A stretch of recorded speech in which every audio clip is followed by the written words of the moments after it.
श्री बालकृष्ण लाल की जय।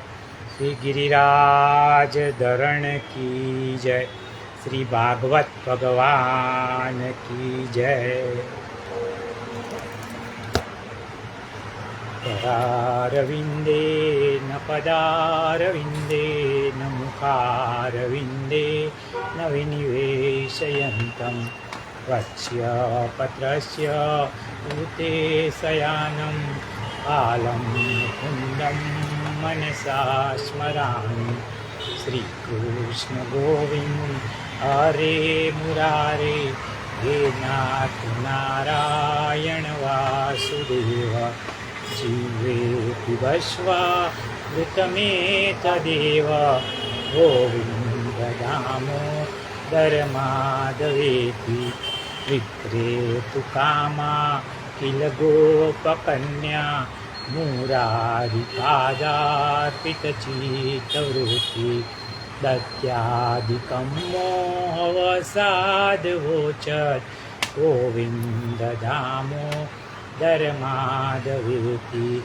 गृहे गृहे गो भवतु कदम्बा सर्वे मिलित्वा समवाप्य योगं।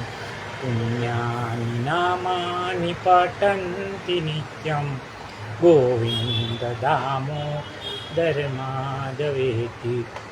सुखं शयाना निलये निजेपि नामानि विष्णु प्रवदन्ति मर्त्या।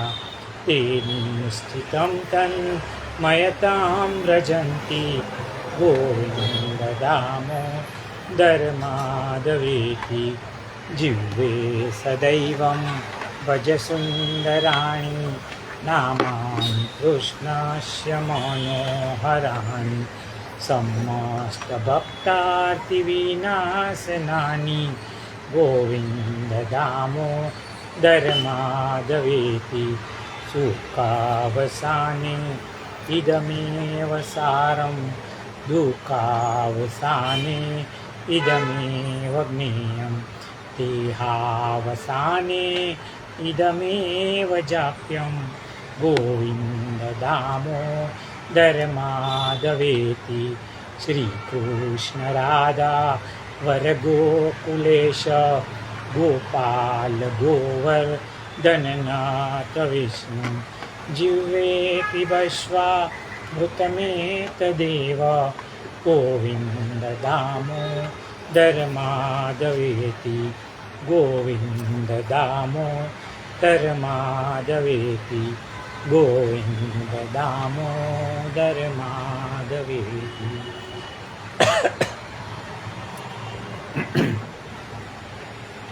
ગઈકાલે બપોરના સત્રમાં આપણે જોયું કે ઋષભદેવના દીકરા ભરત ગાદી પર બેઠા, તેમને યુવાન વયે વૈરાગ્ય આવ્યો. ભરત રાજા યુવાનીમાં ઘર છોડીને નેપાળમાં આવેલી ગંડકી નદીના કિનારે આવ્યા. ભરતજી ગંડકી નદી પાસે તપ કરે છે, પણ માયા બહુ વિચિત્ર છે. કયા સ્વરૂપે આવીને લપેટામાં લેશે ને ખબર પડતી નથી. એક હરણનું બચ્ચું પાણીમાં તણાતું હતું. ભરતજીએ એને બચાવ્યું અને પોતાના આશ્રમમાં લઈ આવ્યા, અને હરણ પ્રત્યે એમને આસક્તિ થઈ.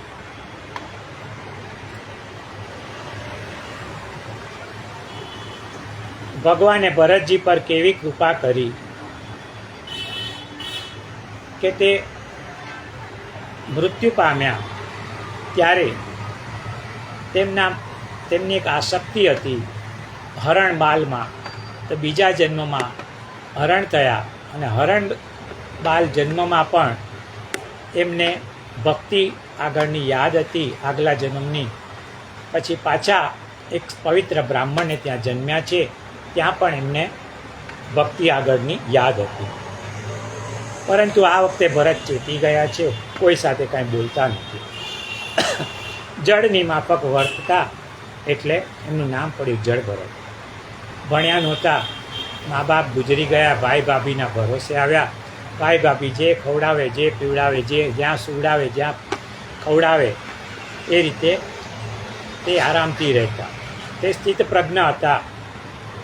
તેમને ભજનમાં સ્વાદ પડી ગયો હતો, એટલે હવે ભોજનમાં એમને સ્વાદ નહોતો. એકવાર ખેતરની રખવાડી કરવા મોકલ્યા. ભરતને તો બધામાં ભગવાન દેખાતા હતા, એટલે એણે તો બધો પાક પશુ પક્ષી જે ખાતા હતા એને ખાવા દીધા. ભાઈ ભાભીને ગુસ્સો આવ્યો, એમણે ઘરમાંથી કાઢી મૂક્યા. એક દિવસ ભરતજી ગામના પાદરમાં બેઠા હતા. એક રાજા ત્યાંથી નીકળ્યો. તેમાં પાલખીમાં જોતરેલા 4 માણસ હતા. એમાંથી એક માણસ બીમાર હતો. તેથી એને કહ્યું કે ભાઈ કોઈ માણસ ગોતી આવો. ભરત તો રષ્ટપુષ્ટ હતા, એને પાલખીમાં જોતરી લીધા. જીવજંતુ નીચે જતા હોય ને તો ભરતજી તો કૂદકા મારે, તેથી પાલખીનો દંડો રાજાને લાગે. રાજા કહે છે કે આ કેવો માણસ પકડી આવ્યા છો? રાજા કહે છે કે હું રાજા છું, તને હું દંડ આપીશ. ત્યારે ભરતજી એને ઉપદેશ આપે છે. રાજાને જ્ઞાન થાય છે. એ કહે છે કે હું કપિલ મહારાજ પાસે જાઉં છું. એ કપિલ મહારાજ સ્વયં આપતો નથી. ભરતજી ના પાડે છે કે હું કપિલ પણ નથી, હું વશિષ્ઠ પણ નથી. હું પહેલાં ભારતનો ચક્રવર્તી સમ્રાટ ભરત હતો, સમગ્ર વિશ્વનો રાજા હતો. એક નાનકડી ભૂલને લીધે, હરણબાળમાં આસક્તિ થવાને લીધે મને આ બધી ચક્કરમાં હું પડ્યો છું. રાજા, તમે શું જાણવા ઈચ્છા છો? રાજાએ કહ્યું કે ભરતજી, આપ મને જન્મ મૃત્યુના ચક્કરમાંથી મુક્તિ કઈ રીતે મળે ને એ રીતે મને કહો. ભરતજીએ રૌગણ રાજાને સુંદર ઉપદેશ આપ્યો. રાજાનું અજ્ઞાન દૂર થયું, રાજાનું કલ્યાણ થયું અને જડ ભરતજીનો પણ મોક્ષ થઈ ગયો. પંચમ સ્કંદ અહીં પૂરો થયો. છઠ્ઠો સ્કંદ આપણે ચાલુ કર્યો, પુષ્ટિ લીધા. સુખદેવજીને પરીક્ષિત રાજાએ પ્રશ્ન પૂછ્યો કે મહારાજ, આપે જે નરકોનું વર્ણન કર્યું, મને ડર લાગે છે કે આ નરકોમાં કોને કોને જવું પડે, મને જણાવો. ભગવાનના નામમાં બહુ શક્તિ છે. મહર્ષિ વિશ્વામિત્ર કહે છે, એકમ અક્ષરમ ઉષા મહાપાતક નાશનમ. કહે છે કે ભગવાનનું નામ અગ્નિ જેવું છે. નામરૂપી અગ્નિનો સ્પર્શ થાય ને એટલે પાપાત્મા પણ પુણ્યાત્મા બની જાય છે. અજામિલને અંત સમયે યમદૂતો લેવા આવ્યા. અજામિલના દીકરાનું નામ નારાયણ છે. અજામિલે દીકરાને બોલાવ્યો, નારાયણ અહીં આવ અને વિષ્ણુના પાસર દ્વારો. અજામિલે અંત સમયે ભગવાનનું નામ સ્મરણ કર્યું ને તેથી તેનો ઉદ્ધાર થયો.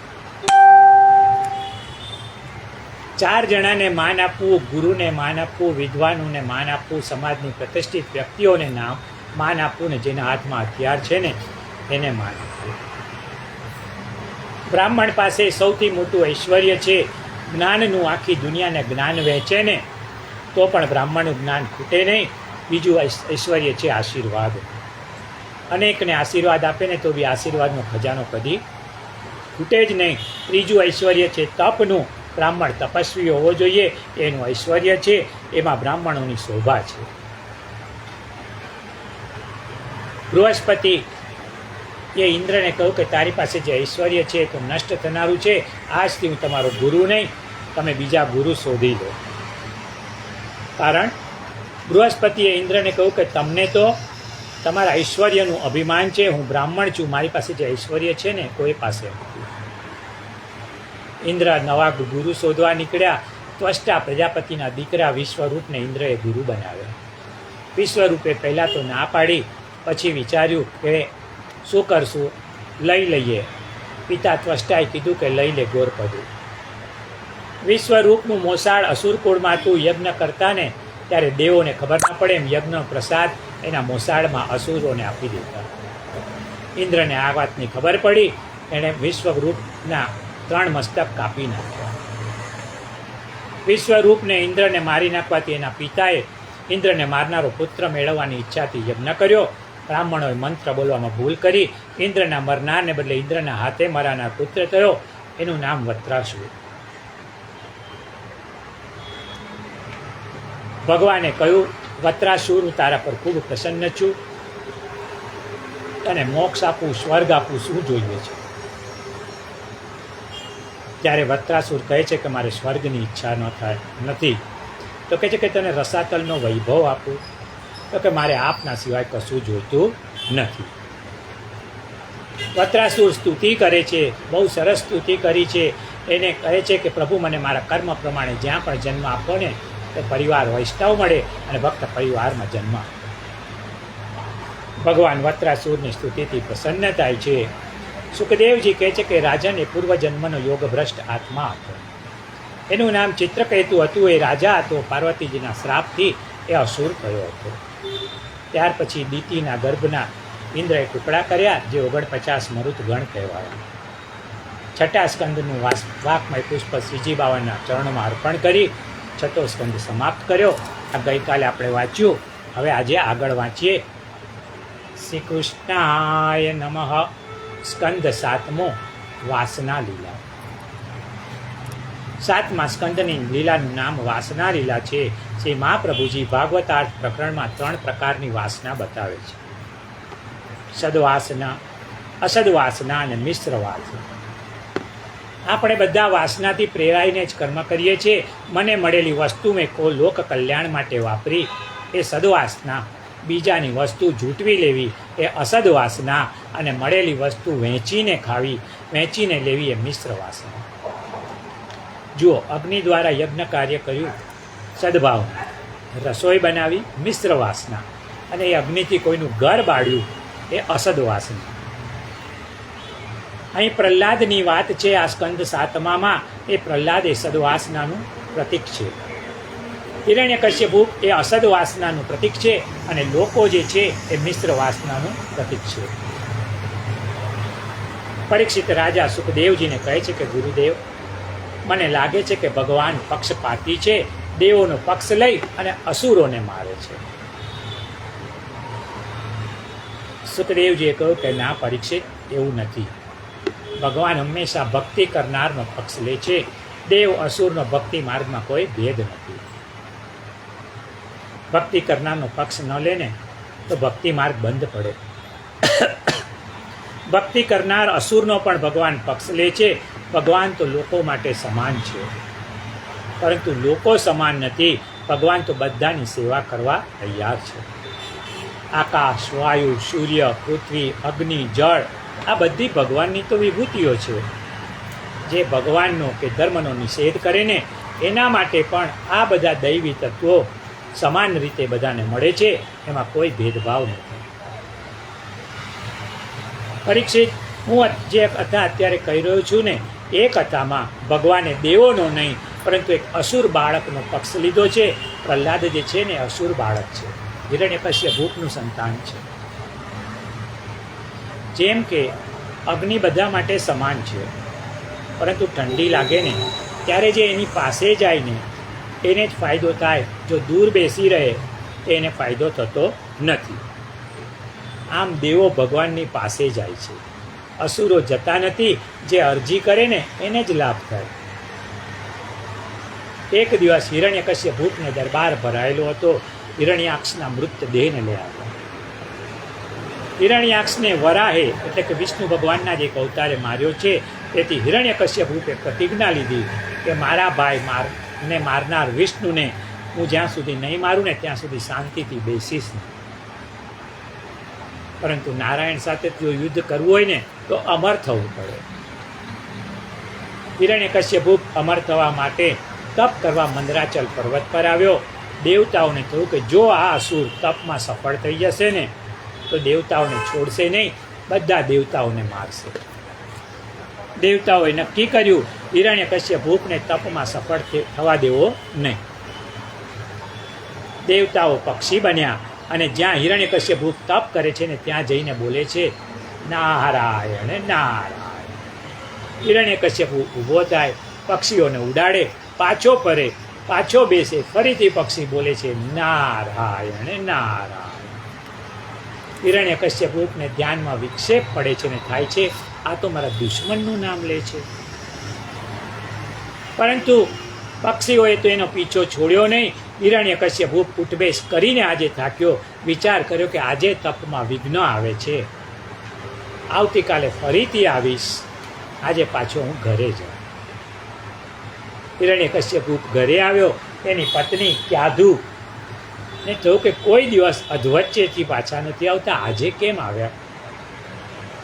ક્યાધુ મનમાં કહે છે કે મારા પતિ ચાલે ને તો ધરતી કાંપે, એનું નામ સાંભળીને છોકરા છાના રહી જાય, આજે પાછા કેમ? પતિને પૂછ્યું, સ્વામીનાથ, આપ તપ છોડી ઘરે કેમ આવ્યા? હિરણ્યકશ્યપે કહ્યું કે હું શું કરું? ત્યાંના પક્ષીઓ જેને મારવા માટે હું તપ કરું છું એ મારા દુશ્મન વિષ્ણુનું જ નામ લે છે. કદાચ ક્યાદુ કહે છે, સ્વામીનાથ, પક્ષી તો કોઈ દિવસ કાંઈ બોલતા હશે? હિરણ્યકશ્યપુ કહે કે હા, બોલતા હતા, સાચું કહું છું. સાધુ કહે છે કે શું બોલતા હતા? હિરણ્યકશ્યપુ કહે છે કે નારાયણ નારાયણ બોલતા હતા. સાધુને થયું કે સ્વામી કંઈક છુપાવે છે, એમને પહેલાં સરસ રસોઈ કરીને હું જમાડું, સરસ ભોજન બનાવી અને જમાડું, ખુશ કરું ને પછી પૂછવું, એટલે જે હકીકત હશે ને કહી દેશે. પતિ પાસેથી ખાનગી વાત કઢાવવાનો આ કિમ્યો છે. સરસ ભોજન બનાવીને જમાડવા અને જમતી વખતે જે પૂછવું હોય ને પૂછી લેવું, બધું જ કહી દેશે. અને પત્નીને ખુશ કરવી હોય ને તો એની રસોઈના વખાણ કરવા. સારી હોય કે ન હોય પણ વખાણ કરશો ને તો ગાડી સડસડાટ ચાલશે. પત્નીની રસોઈમાં ખોડ કાઢો ને એ ન ગમે. એક ભાઈ ખૂબ ભણેલી છોકરી સાથે પરણ્યા. આ બહેન શાક દાળમાં મસાલો કરે ને ત્યારે પાકશાસ્ત્રની ચોપડી જોઈને યુટ્યુબ ચાલુ કરી અને રેસીપી જોઈ અને મસાલા કરે. છતાંય કોઈ દિવસ એની રસોઈમાં ભલીવાર આવે નહીં. એનો પતિ રોજ કાંઈક ને કાંઈક ભૂલ કાઢે જ રાખે. પત્નીનું મોઢું હંમેશા ચડેલું જ રહે. આના કારણે ઘરમાં હંમેશા વાતાવરણ ગમગીન રહેતું. આ ભાઈને એના મિત્રે કહ્યું કે મિત્ર, હું પરણ્યો ને ત્યારથી મારા ઘરમાં શાંતિ છે. તો આ મિત્ર કહે છે કે મારા ઘરમાં તો શાંતિ નથી, રોજ ઝઘડા થાય છે, રસોઈમાં તકલીફ છે, કાંઈક રસ્તો બતાવો. પેલો મિત્ર કહે છે કે એમાં વાંક તારો છે. તારે પણ મારી જેમ ઘરવાળીના વખાણ કરવા. તું રસોઈમાં ખોડ કાઢે છે ને એ તારી પત્નીને ગમતું નથી, તેથી ઝઘડા થાય છે.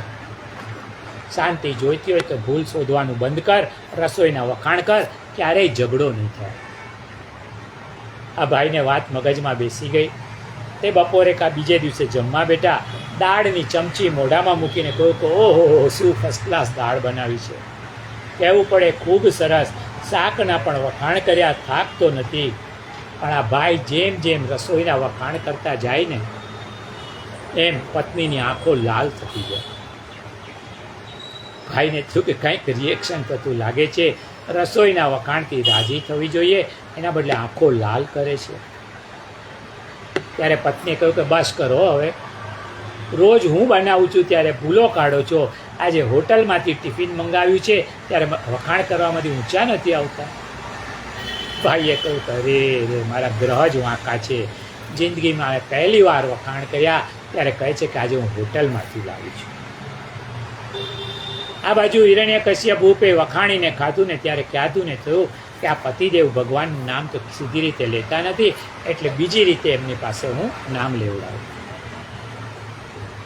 યાદુ કહે છે કે તમે સાચું બોલતા હતા? તમે સાચું કહો છો? પક્ષીઓ શું બોલતા હતા? હિરણ્યકશ્યપે કહ્યું, ભાઈ સાચું કહું છું, નારાયણ નારાયણ નારાયણ બોલતા હતા. આ પ્રમાણે વારંવાર એની પાસે નારાયણનું નામ લેવડાવ્યું. અને જ્યારે હિરણ્યકશ્યપુ ભગવાનના નામમાં ડૂબ્યો હતો ત્યારે પ્રહલાદજી માતાના ગર્ભમાં પધાર્યો. આસ્તિકમાંથી નાસ્તિક અને નાસ્તિકમાંથી આસ્તિક એમ ભક્તિ વારસાગત આવી. જો પ્રહલાદના દાદા કશ્યપ મુનિ આસ્તિક હતા. હિરણ્યકશ્યપુ એનો દીકરો નાસ્તિક થયો અને પાછા પ્રહલાદજી આસ્તિક થયા. કશ્યપ મુનિની ભક્તિ આજે પૌત્રમાં આવી. હિરણ્યકશ્યપુ તપ કરવા ગયો. હજારો વર્ષ તપ કર્યું, બ્રહ્માજીને પ્રસન્ન કર્યા. બ્રહ્માએ કહ્યું કે વરદાન માંગ. હિરણ્યકશ્યપે કહ્યું કે મને અમર બનાવો. બ્રહ્માએ કહ્યું કે અમરત્વ આપી ન શકાય, બીજું કંઈક માગો. ત્યારે એણે માગ્યું કે હું દિવસે ન મરું, હું રાત્રે ન મરું, હું અસ્ત્રથી ન મરું, હું શસ્ત્રથી ન મરું, હું કોઈ મનુષ્યથી ન મરું, હું જાનવરથી ન મરું, હું જળથી ન મરું, હું ચૈતન્યથી ન મરું, હું ઘરમાં ન મરું, હું બહાર ન મરું, હું પૃથ્વી પર ન મરું, હું આકાશમાં પણ ન મરું. આવું અટપટું વરદાન માગ્યું. બ્રહ્માજીએ કહેવું પડ્યું તથાસ્તુ. હિરણ્યકશ્યપ વરદાનથી પુષ્ટ થયો. એની શક્તિ એટલી બધી વધી કે એણે ત્રણેય લોક જીતી લીધા. એના રાજ્યમાં લોકોને જલસા હતા. વરસાદ સમયસર જોઈએ ને એટલો જ પડે. ઠંડી ગરમી બધું બરાબર. જો ગરમી વધારે પડે ને તો સૂર્યને ખખડાવે. તમામ દેવતાઓ એની સેવામાં ખડે પગે હાજર. ઇન્દ્ર એના પગ દબાવે. ઇન્દ્ર પાસેથી ઇન્દ્રાસન જૂટવી લીધું. જમીન ખેડ્યા વગર અનાજ પાકે. સમુદ્ર રત્નો મોતી વગર માગે. સમુદ્રમાંથી બહાર ફેંકે. ઋતુઓ બધી અનુકૂળ થઈને રહે. આ બધું બરાબર, પણ એક જ વાતનું દુઃખ. કઈ વાતનું દુઃખ? કોઈએ ભગવાનનું નામ નહીં લેવાનું. યજ્ઞો થાય નહીં, કોઈ ધાર્મિક કાર્ય થાય નહીં. હિરણ્યકશ્યપની ભાભીને ભાનુમતીને એક નિયમ હતો કે રોજ એક વૈષ્ણવનું માથું કપાયેલું જુએ ને ત્યારે જ ભોજન કરે. હિરણ્યકશ્યપે આ વ્યવસ્થા કરી આપી હતી. દેવતાઓ હિરણ્યકશ્યપના ત્રાસથી કંટાળી અને ભગવાનની પાસે ગયા. સ્તુતિ કરી, કહ્યું કે ભગવાન, આ દુષ્ટથી અમારું રક્ષણ કરો. ભગવાને કહ્યું કે ધીરજ રાખો. જેને કોઈ ન પહોંચે ને એને એનું પેટ પહોંચે. હું અત્યારે કાંઈ નહીં કરું, પણ જે દિવસે મારા ભક્ત પ્રહલાદને હેરાન કરશે ને ત્યારે એની વાત. યાદુએ 4 પુત્રોને જન્મ આપ્યો. એમાં પ્રહલાદ સૌથી નાના હતા. જે પોતાના સદગુણથી આહલાદ આપે ને એ પ્રહલાદ.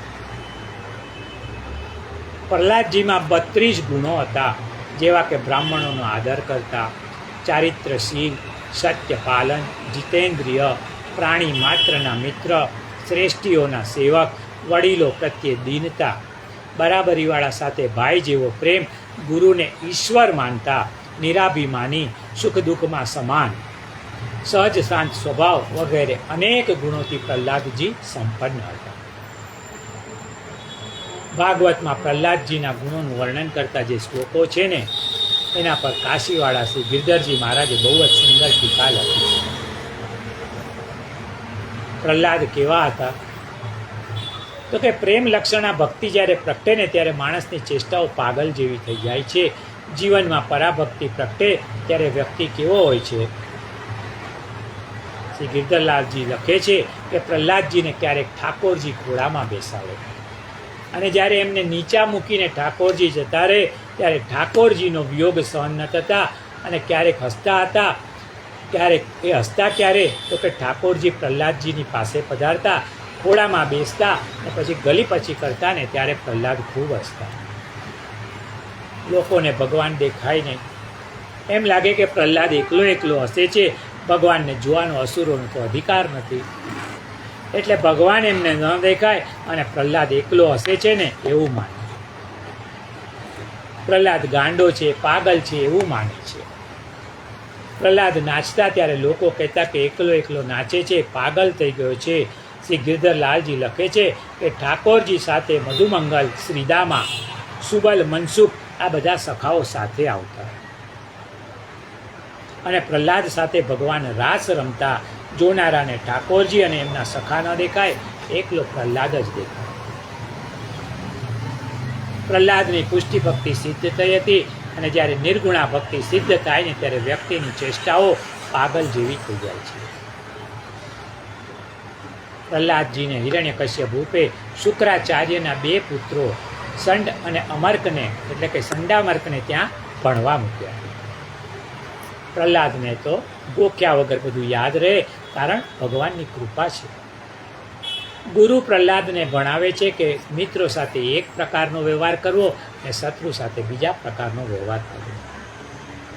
પ્રહલાદજી કહે છે, મારે કોઈ મિત્ર નથી, મારે કોઈ શત્રુ નથી, મને કે બધામાં ભગવાન દેખાય છે. તેને બધામાં ભગવાન દેખાય ને એનો દુનિયામાં કોઈ શત્રુ મિત્ર હોઈ શકે નહીં. પછી ગુરુજી તમે મને આવું કેમ ભણાવો છો? સા વિદ્યાયા મુક્ત વિમુક્તયે, વિદ્યા એ છે કે જે મુક્તિ અપાવે.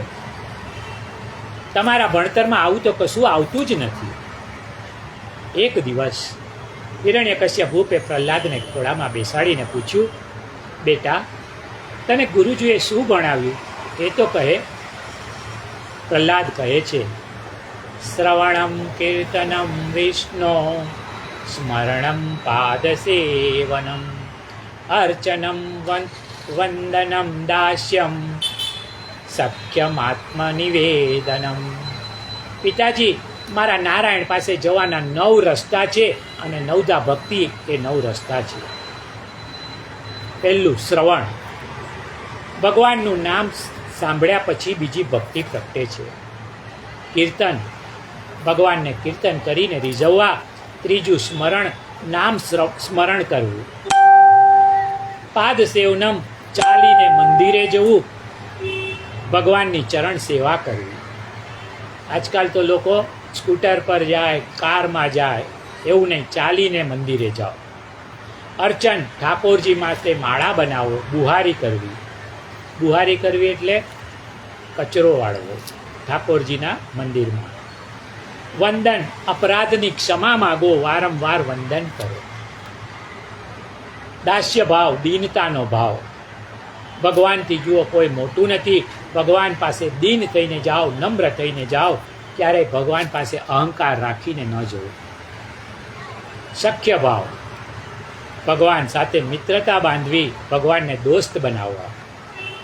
આત્મનિવેદન, ભગવાન પ્રતિ પ્રેમ આવે ને એટલે આત્મનિવેદન કરવાની પ્રેરણા થાય. પિતાજી, આ ગુરુદેવ છે ને એ તો પેટ ભરવાની વિદ્યા શીખવે છે, એ કાંઈ જિંદગીમાં કામ આવવાની નથી, મારું કાંઈ ઉદ્ધાર થવાનું નથી. સાયન્સ, ગણિત, વ્યાકરણ, આ બધી વિદ્યાઓ તો પેટ ભરવાની છે. એ વિદ્યાથી પ્રભુની પ્રાપ્તિ ન થાય. મારો જન્મ અહીં શા માટે થયો છે? અરે પ્રહલાદનો નહીં, આપણો બધાનો જન્મ પણ શા માટે થયો છે? પ્રભુની પ્રાપ્તિ કરવા માટે. આ વિદ્યાથી તો પ્રભુની પ્રાપ્તિ નહીં થાય. અજ્ઞાન અને અવિદ્યાના આવરણને તોડી ન નાખે ને એ વિદ્યા શું કામની? કર્મના બંધનોને જે છેદી ન નાખે એ વિદ્યા વિદ્યા નથી. સાચું ભણતર એ તો પ્રભુની ભક્તિ છે. હિરણ્યકશ્યપ ગુસ્સે થયો, તું જાણે છે આ નારાયણ મારો દુશ્મન છે, તું એની ભક્તિ કરવાની વાત કરે છે, ભગવાનનું નામ તું છોડી દે. પ્રહલાદે કહ્યું કે પિતાજી, માછલી પાણી વગર રહી શકે ખરી? પિતાજી, આ તો તમારું અજ્ઞાન છે. જેને પ્રેમ કરવાનો હોય ને એ નારાયણથી તમે નફરત કરો છો. પ્રભુ તો પ્યાર કરવાની ચીજ છે.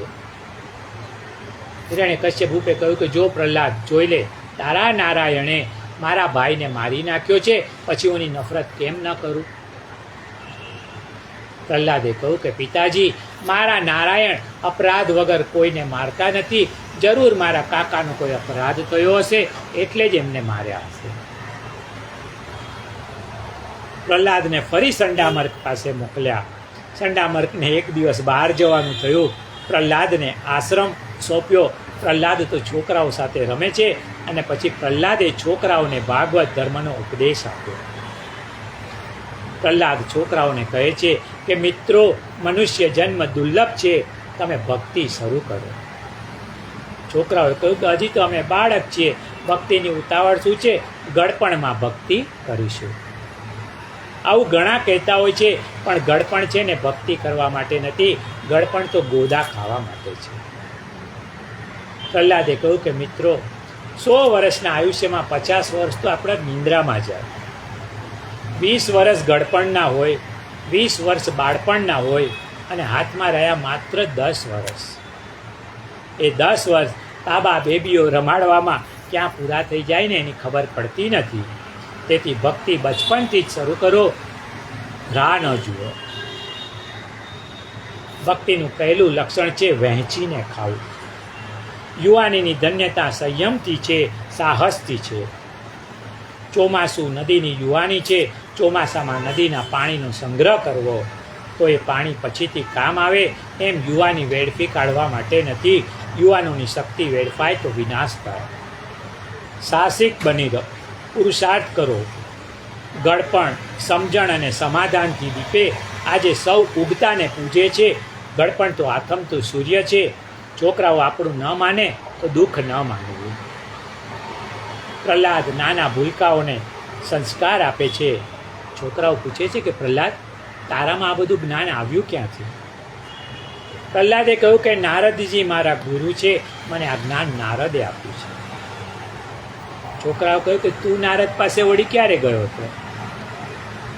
પ્રહલાદ કહે કે હું નહોતો ગયો, પણ મારા પિતા જ્યારે તપ કરવા ગયા ને ત્યારે ઇન્દ્ર મારી માને લઈ જતો હતો. ત્યાં નારદે મારી માને ઇન્દ્ર પાસેથી છોડાવી ગુરુના આશ્રમમાં મૂકી આવ્યા. આશ્રમમાં રોજ સત્સંગ ચાલતો એ મેં મારી માના પેટના ખોળામાં બેઠા બેઠો સાંભળ્યો. એ મને હજી યાદ છે. એક વાત છે, સગર્ભા સ્ત્રી જે સમયે ખાઈને પીએ ને, જે ખાય, જે પીએ, જે જુએ, જે સાંભળે એની ગર્ભના બાળક પર અસર પડે જ છે. એટલે ગર્ભવતી સ્ત્રીએ આવા સમયે ભાગવત, રામાયણ, ગીતા વગેરે ધાર્મિક પુસ્તકો વાંચવા જોઈએ. આવા દિવસોમાં કોઈ બહેન અલીબાબા 40 ચોર વાંચે ને તો સંતાનો અસંસ્કારી થાય છે.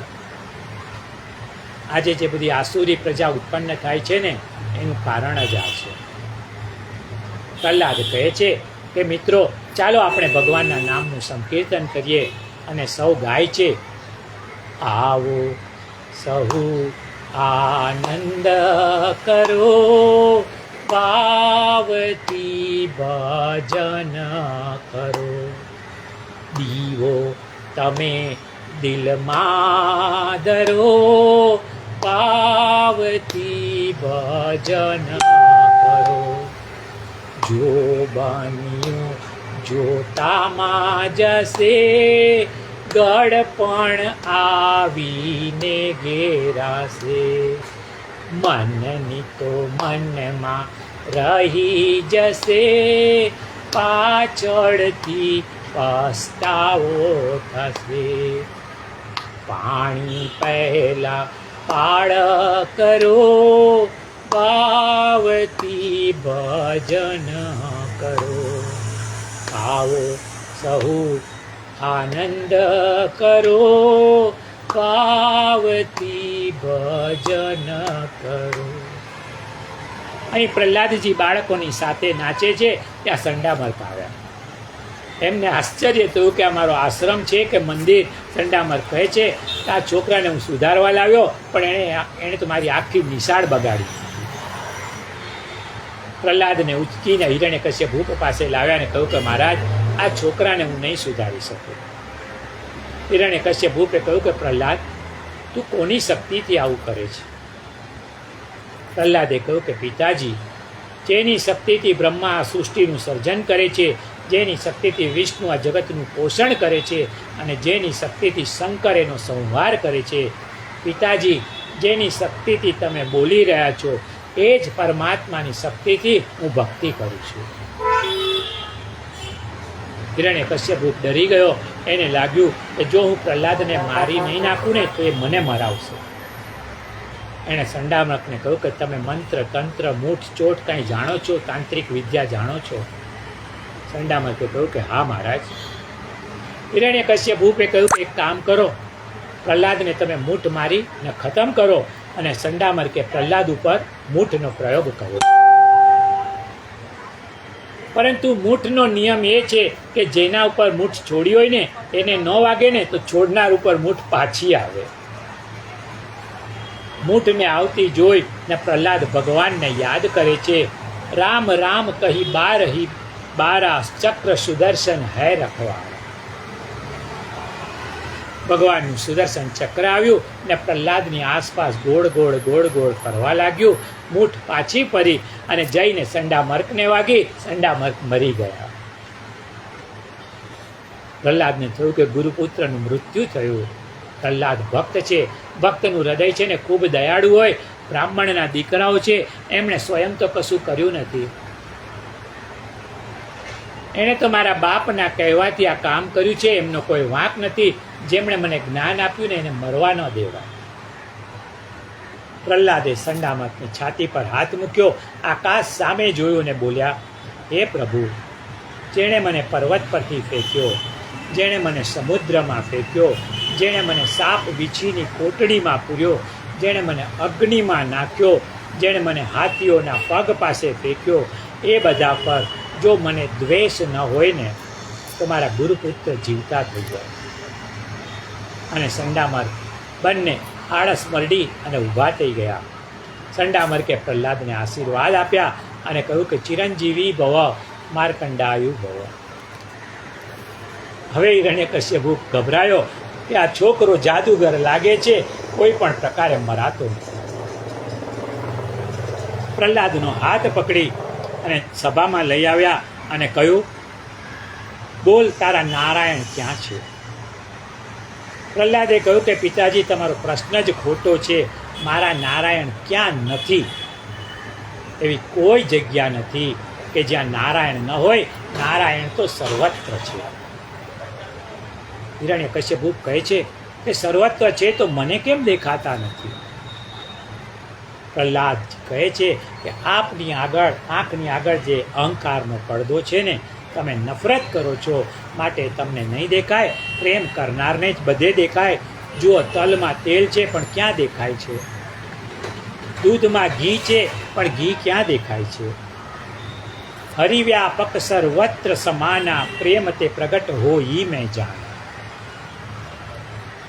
હિરણ્યકશ્યપુ કહે છે કે તું એમ કહે છે ને તારો ભગવાન આ થાંભલામાં છે? પ્રહલાદ કહે કે હા, થાંભલામાં પણ છે. હિરણ્યકશ્યપે અસુરોને બોલાવ્યા, કહ્યું કે આ થાંભલાને બાળી નાખો. એમાં હસે ને તો એ બળીને ખાક થઈ જશે. પ્રહલાદ હસે છે, કહે છે, નૈનમ ચિંદંતી શસ્ત્રાણી, નૈનમ દહતી પાવક. પિતાજી, આત્માને અગ્નિ બાળી શકતો નથી તો પરમાત્માને કઈ રીતે બાળી શકે? થાંભલો સળગ્યો, લાલ ચોળ થયો ને પછી પ્રહલાદને પૂછ્યું કે બોલ, હજી આમાં તારા નારાયણ છે? પ્રહલાદે કહ્યું કે હા છે ને. તે કામ કર, જઈને નારાયણને ભેટ. પ્રહલાદ તો લાલ ચોળ થાંભલાને ભેટવા જાય છે. વિચાર આવ્યો કે ક્યાંક દાઝી તો નહીં જાઉં ને. શ્રદ્ધાના પાયા પર ભક્તિની ઇમારત ઊભેલી છે. શ્રદ્ધા ડગે ને તો ભક્તિની ઇમારત કકડભૂસ થઈને નીચે પડે. પ્રહલાદ ભગવાનને વિનંતી કરે છે, પ્રભુ, મારા શ્રદ્ધાનો દીવડો તું જલતો રાખજે. શ્રદ્ધાના દીવડાને જલતો તું રાખજે.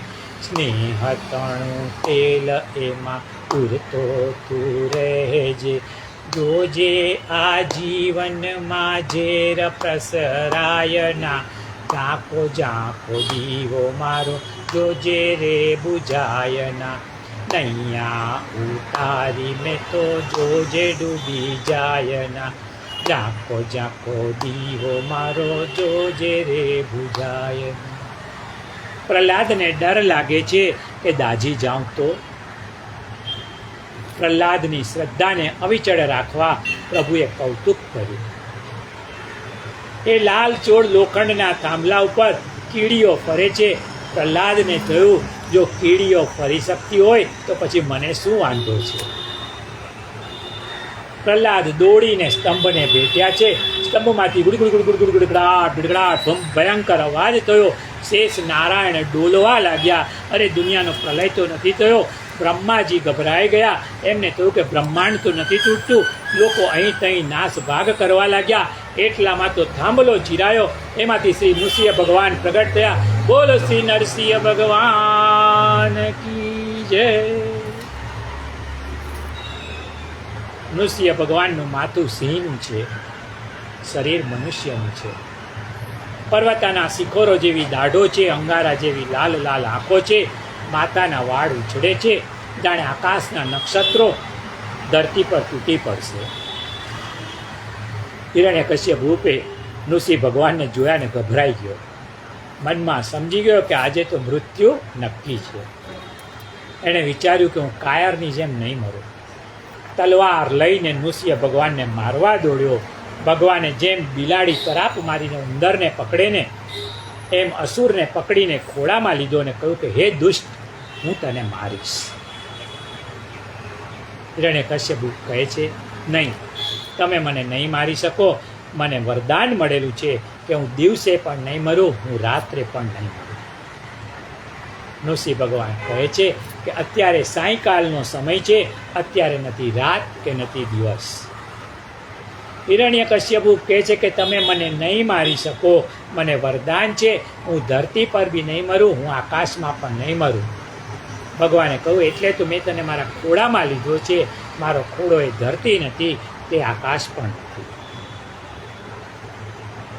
નહીં, તમે મને નહીં મારી શકો. હું અસ્ત્રથી પણ નહીં મરું, હું શસ્ત્રથી પણ નહીં મરું. ભગવાને કહ્યું, એટલે તો તને મારા નખથી હું મારવાનો છું. નખ અસ્ત્ર પણ નથી, શસ્ત્ર પણ નથી. તમે મને નહીં મારી શકો. કેમ? તો કે મને વરદાન છે કે હું જળથી બી નહીં મરું, હું ચેતનથી પણ નહીં મરું. ભગવાને કહ્યું કે જો આ નખ છે ને એ જળ છે. જળ પણ નથી, ચેતન પણ નથી. જળ એટલા માટે નથી કે નખ વધે છે. જળ વસ્તુમાં કોઈ દિવસ ફેરફાર થાય નહીં. અને ચેતન એટલા માટે છે કે એને કાપીએ ને તો લોહી નીકળતું નથી. આ નખ જળ પણ નથી અને ચેતન પણ નથી.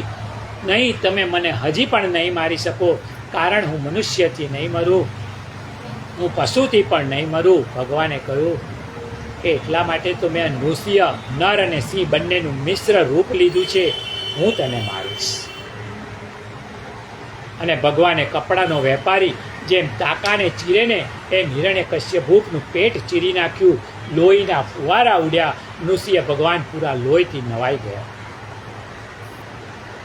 ભગવાને ત્યાં ઊભેલા દેવોને કહ્યું કે તમારા બધાની વિનંતીથી હું પૃથ્વી પર આવ્યો છું. તમે એકાદ માળા તો મારા કંઠમાં પહેરાવો. પરંતુ નૃસિંહ ભગવાનનો ક્રોધ જોઈ કોઈ એમની પાસે જવાની હિંમત નથી કરતું. માળા કોણ પહેરાવે? દેવોને થયું કે આજે જો અડફેટમાં આવ્યા ને તો ચીરી જ નાખશે. નૃસિંહ ભગવાને હિરણ્યકશ્યપના પેટમાંથી આતરડું ખેંચી લીધું અને પોતાના ગળામાં નાખ્યું. આજે વનમાળી ભગવાન આંતરમાલી થઈ ગયા. ભગવાન નૃસિંહ હિરણ્યકશ્યપને મારવા નથી પ્રગટ્યા. સુખદેવજી કહે છે કે ભગવાન પોતાના ભક્તની વાણી સત્ય કરવા માટે પ્રગટ્યા છે. કઈ વાણી? તો કે હિરણ્યકશ્યપે કહ્યું કે આ સ્તંભમાં તારા ભગવાન છે. પૂછ્યું પ્રહલાદને કે આ સ્તંભમાં તારા ભગવાન છે? પ્રહલાદે કહ્યું કે હા છે. હવે જો ભગવાન સ્તંભમાંથી પ્રગટ ન થાય ને તો આ ભક્તની વાણી ખોટી પડે.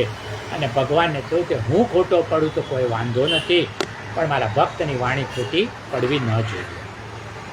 માટે ભગવાન સ્તંભમાંથી આજે પ્રગટ્યા છે.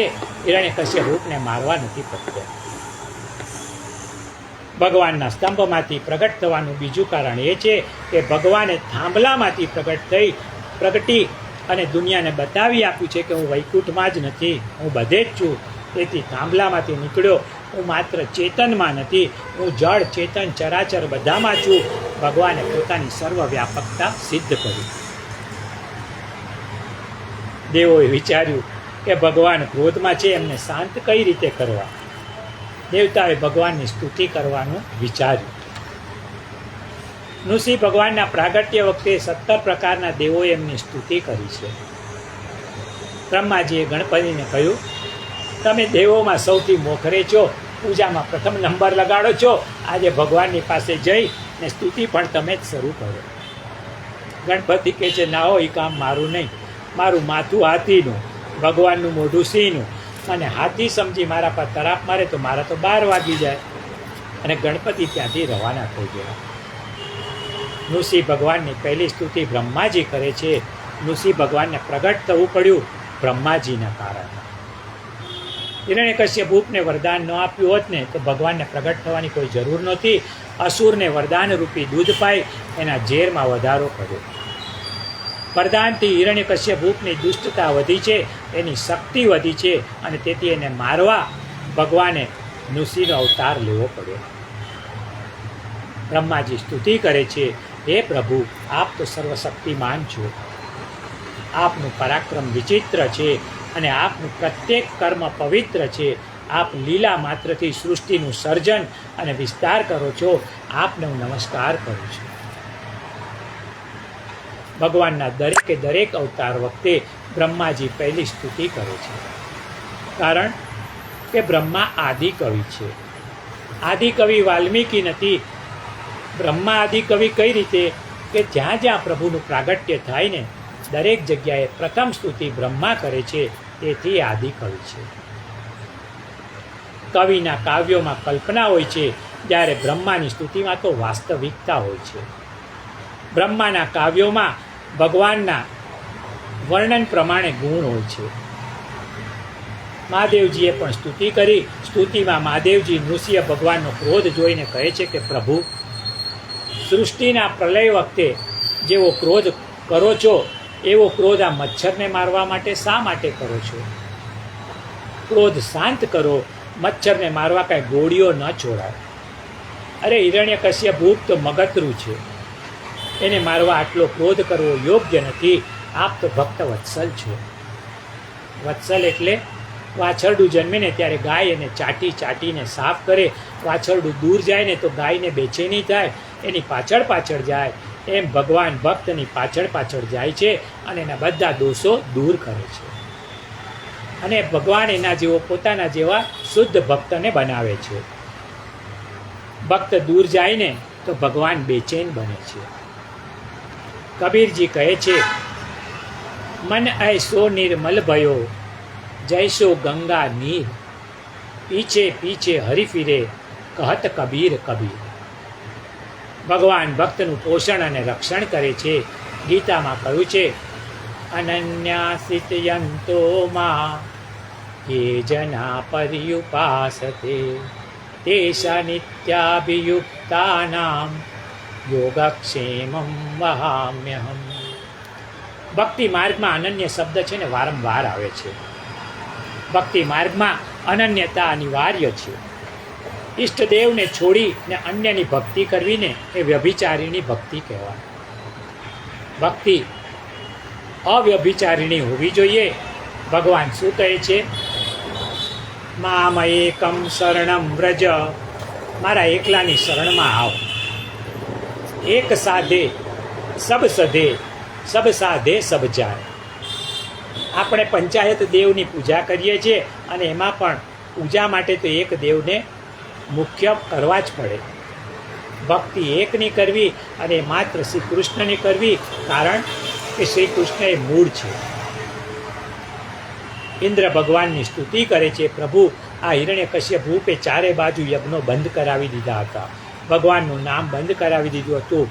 દેવતાઓની આહુતિઓ બંધ હતી, એ મરાયો ને, તેથી હવે યજ્ઞો શરૂ થશે. દેવોને આહુતિ મળશે. દુષ્ટ મરે ને તો બધાને આનંદ થાય. ઋષિઓએ ભગવાનની સ્તુતિ કહ્યું કે પ્રભુ આપ તપ કરવાનું કહેતા હતા, પણ આ હિરણ્યકશ્યપ રૂપના રાજમાં તપ કરવું શક્ય નહોતું.